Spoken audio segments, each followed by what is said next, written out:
Ashes Town is no more. You could say that it is now in ashes because it is impossible to play this game. Of course, if you load it, you'll be met with this message here where it's like Ashes Town, visit the main server, visit Dust Town, or visit Luminous Kingdom. Dust Town essentially is kind of a replacement for Ashes Town. However, it is not ran by the same people. Ashes Town is gone. If you want to save your characters, you have until September 5th to come onto here and click this handy dandy export PNGs button to actually get all of your characters. If you click that button, you will get a handy dandy zip file like this, which has all of your characters in PNG files in size 16, so they're really big and detailed. And then of course they have the 1x versions of them as well, and you can see that that is what a 1x one looks like. It's kind of low quality, very far zoomed out. So you could save your characters that way. And of course there's a details thing here which literally just lists out the name of each character. So if you want to save all of your characters, that is all you can do to save your characters right now. So if you don't want to save your characters, then by all means just don't do anything. If you're curious as to why this is being shut down, you can stick around for the rest of the video. But if you actually don't care why it's being shut down, then you can skip the rest of the video, and I hope you guys enjoyed it. But for those that did want to know, all you have to really do is scroll down, and you can read this message right here, which says Ashes Town is in the process of shutting down. This was not an easy decision, and if you'd like to understand it better, we've created a document outlining the main events that led us here. You can find that in the link below. And again, of course, the information saying that the server shut down on August 29th, which has already passed, so you cannot play the game anymore, but the editor is still not shut down, so you still have until September 5th to get those. And if you click on this, you can see Ashes is now offline, and there's no way to actually get access to anything. But if we click on this details here, you can actually get it in 3 different languages, which is really nice. We can go over to English, and it pretty much just lays out everything that happened, starting with Zeeb's misconduct, and then going all the way to the fallout of everything, pun intended perhaps, where the ultimate decision was made. Ashes Town began in 2019 as a project led by me being Nightly, so I'm going to replace every instance of me with the word Nightly, because Nightly is the project lead. They're the ones that basically created Ashes Town. So Ashes Town began in 2019 as a project led by Nightly. Shortly after, Nightly met Zeeb, aka 3AHO3A. What a horrible name. And Ramen Noodles, who was also working on a Fallout Equestria inspired custom server, and so they decided to collab and lead Ashes Town together. However, over time, Zeeb's behavior deteriorated, and he openly identified as a Nazi, made xenophobic remarks, and harassed players and team members. These actions created serious internal conflicts, which led to resignations and severely strained our relationship with Ponytown. This is where things really just started off going bad. Now, despite recognizing the harm, Nightly tolerated it for some reason. That just blows my mind. Nightly tolerated this because they believed Zeeb's contribution was essential to the project, which is absolutely insane. This entire thing, all of what happened with Ashes Town getting shut down and everything like that can be traced back to this specific decision. If you had acted accordingly on Zeeb's behavior, I guarantee you Ashes Town would not be getting shut down right now. I highly doubt that would have happened. Now, I will say this too. I have seen Zeeb a few times in Ashes Town way back in the day, like 2019, 2020. I've seen him there a few times, and he's always given me a weird vibe, and so I feel a little bit weird about being right about him, but he always gave me a weird vibe. Obviously, I had no proof or anything else other than the fact that he just felt weird to be around, but I guess my hunch was right about all of this. However, let's continue. By late 2023, after years of damage control, Nightly decided to step down, leaving Zeeb in charge. Another terrible decision. 6 months after that decision, Nightly was forced to return when Ponytown refused to continue working with him. So at that point, Zeeb was removed from leadership and Nightly resumed sole responsibility. Fast forwarding to this year in 2025, after Zeeb's removal, Nightly learned even more serious misconduct from him. During 2022, Zeeb recruited a new artist who was only 16 years old, around 7 years younger than him. Despite knowing their age, he coerced and groomed this person into a relationship while using his leadership position to exert control. During the relationship, he was emotionally abusive and persistently attempted to arrange in-person meetings with this 16-year-old. Zeeb concealed both the artist's age and the relationship for a long time, eventually admitting it to Nightly while intoxicated. Intoxicating, obviously They were drunk. So at the time, Knightley did not recognize that the artist was still a minor, and because of that, Knightley failed to intervene. How does this happen? How do you see this happening, and how does this happen? Genuinely, how does this happen? It's ridiculous. It's so insane. I honestly cannot believe all of this that I'm reading here. But of course, Knightley says that looking back, he realized that he should have done more and recognized that his inaction was a serious mistake. I don't know how you needed hindsight for this. I don't know how you had to look back on what happened in the past to realize that you've made so many mistakes. These were very clear mistakes that I genuinely don't see how you could have made that no one else would have called you out on, at least. I mean, goodness gracious, that is insane to me.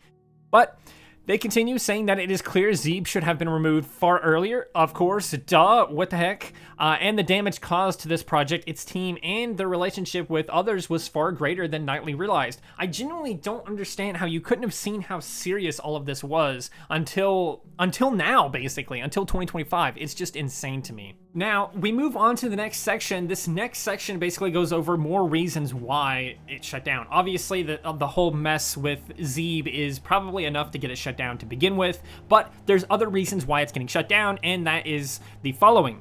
After launching Ashes Town, Knightley initially covered all server expenses himself, and to make the project more sustainable, he reached out to Ponytown and explored ways to create a mutually beneficial partnership. This led to an agreement that allowed Knightley to open monetization under a split profits model, which not only covered server costs, but also created the opportunity to financially support Ashes Town's team members. And if I'm not mistaken, other custom servers that have a Patreon deal such as Luminous Kingdom, I believe they also have a similar deal where they're allowed to have their Patreon as long as they give 50% of the profits over to Ponytown. If I'm not mistaken, that is the deal with pretty much all of the custom servers that have some kind of monetization model in them. Now, at first, Knightley was satisfied with the agreement, but while Ponytown provided significant support in the beginning, their involvement gradually decreased, which makes sense. Ponytown decided to kind of cut themselves off from custom servers after a while because it took too much work in time away from the main game. So they decided to pretty much slowly kind of wean off all of the custom servers and pretty much lead them to their own devices. Now, during this time, Knightley replaced many assets with their own. He began to think that it's time to lower the share Ponytown was getting, and of course, he attempted to renegotiate the terms. However, Ponytown declined, largely due to the strain in their relationship caused by Zeeb's behavior. Again, this is another reason why it's just circling back to that original decision not to get rid of him or to kick him off the project all of those years ago. Now, later, someone who claimed to be a former Ponytown team member joined the Ashes Town team. They claimed Ponytown had refused to pay them even though payment had been promised for their work. Of course, Knightley later discovered that these claims were false, but at the time, they played a key role in his decision to stop paying Ponytown's share of revenue altogether, including payments that he already owed under the agreement. The rest of the Ashes Town team supported this decision. And this is a little bit fairer. The other stuff is like, I don't know how the heck that ever could have happened. I don't know why you would have made these decisions. This one feels at least a little bit more fair because if somebody who's claiming to be from the Ponytown team joins your team and they also claim to have never been paid from Ponytown, then it also feels weird to be It just feels weird to be paying Ponytown when they're not using that money to pay their employees. However, all of that was false, and this is another mistake that you've made. You just took this person's word for it. You didn't ask the Ponytown team if they knew who this person was or if their claims were true. You didn't try to do any kind of background check on this at all. You just took their word for it completely. It's just another mistake that easily, I understand how it could have happened, but at the same time, how could you have not tried to look into this further? That's just insane. You should have looked further into it. And of course, the fact that you didn't is another reason why all of this stuff started falling apart. When Ponytown tried to resolve this matter, Knightley just ignored their attempts. More than half a year later, after Ponytown learned about Zeeb's grooming incident, they reached out to Ashes Town's department leads. At that point, Ponytown believed that Knightley had been negligent regarding the grooming situation, which is true. You were 100% just negligent in this. You admit that earlier in the document when you said you failed to intervene, and looking back, I realized I should have done more and recognized that, you literally did just fail to do anything about it. You were literally just negligent regarding that situation because once you found out about it, you should have done something about it. However, Let's continue. They say that all of that combined with his violations of their agreement, they decided that they wanted Knightley removed from Ashestown, which is honestly fair. He has been negligent. He has been breaking this deal that they had made. It's at the point now where they're like, you need to step down. You need to give somebody else this project, or you need to do something else, because this is just not. This isn't working, basically. So instead of genuinely working towards a solution, those leads pretended to cooperate while secretly gathering information. This dragged on for quite some time. Eventually, Ponytown terminated the agreement and requested the removal of monetization involving their artwork, which is a big deal because obviously Ashestown had some of Ponytown's assets, and of course their other work involving the code and everything else. So they wanted the removal of the monetization involving their artwork. So they basically didn't want them to be able to monetize their work anymore. So they made it clear that they wanted to resolve the matter privately, with going public considered only as a last resort.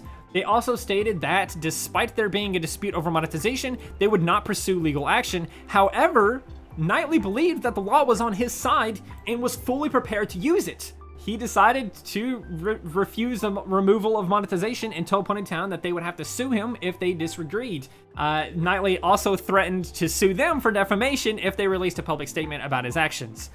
So, however, all of that was a big mistake, because soon after, Knightley realized that he was mistaken and that him violating their agreement was in fact illegal. So he was in the wrong, and he realized later that, oh shit, wait, I shouldn't have said any of that. I shouldn't have done any of that because I actually was in the wrong.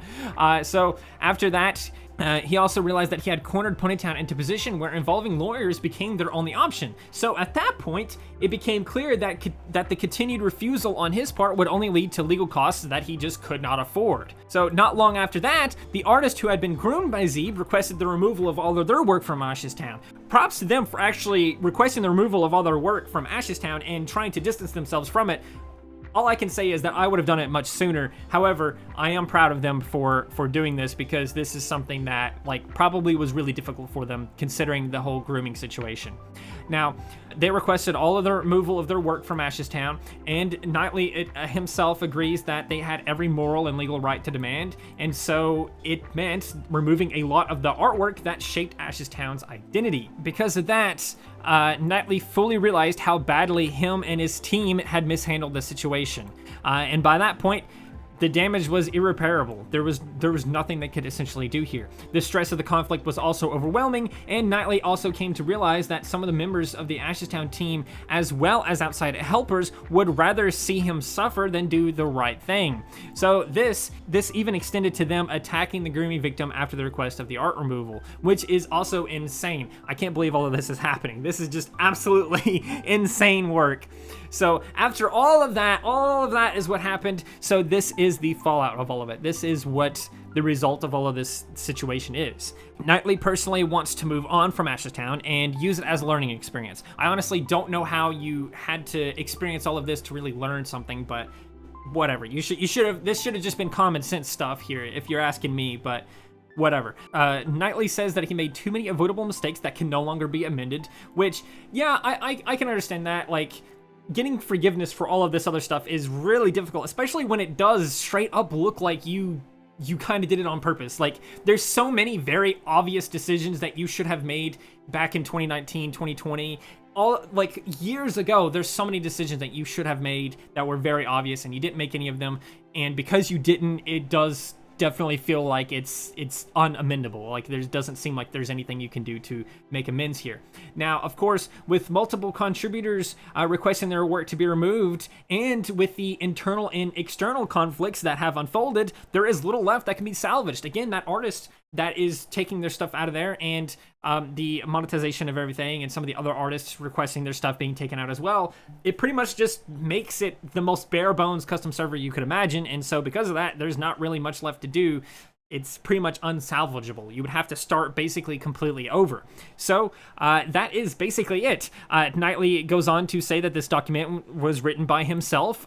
Industrial Alice, or Industrial Ice, I actually have no idea which one it is. Industrial Ice and a few others have contributed to this document as well, to ensure that the key events are represented accurately so that the parties involved wouldn't need to issue their own clarifications. And Knightley also wants to thank everyone who supported the project and invested time, creativity, and heart into Ashes Town. Now, while it is painful to close this chapter, Knightley believes that it is the most responsible and necessary choice for the team, the community, and the future. And I actually kind of agree with this. Honestly, just the most responsible thing to do. I think it's the fairest thing to do, and I think having this statement be here is the most logical thing. So with all of that said, that is pretty much everything you need to know about this whole situation with Ashes Town, why it's getting shut down, why it's no longer here. If you guys want to play basically Ashes Town, even though it's gone forever, you can just go onto Dust Town. It's just dust.town, and it loads up this game right here that you're seeing right here, right now. It's basically Ashes Town without the NPCs. There's no like combat and things like that. However, you can get pretty much any item you want for 100% free. So if I wanted this GMIR-23 CS blaster, I can equip it, and not only can I equip it, but I can also shoot. Yeah, there we go. I can shoot, even though it doesn't actually do anything. I can still shoot, so it's kind of cool. Dust Town is pretty cool. It's a nice alternative to everything. I honestly think that this entire thing with Ashes Town is just absolutely awful, and I just want to leave the video with this last message here. Basically, if you see anything like this ever happening, if you see this happening in Ponytown, if you see this happening in Luminous Kingdom, if you see this happening in Dust Town, if you see this happening anywhere, even outside of Ponytown and its custom servers, say something, do something. You don't need to just sit there idly by and think, oh, well, this person is contributing a lot to this project. I can't get rid of them. Get rid of them. I promise you, they are very replaceable. I promise you there are tons of people that would be willing to do the work that they're doing without grooming people and without being a Nazi and all this other stuff. If that ever happens to you or anyone you know, speak up about it.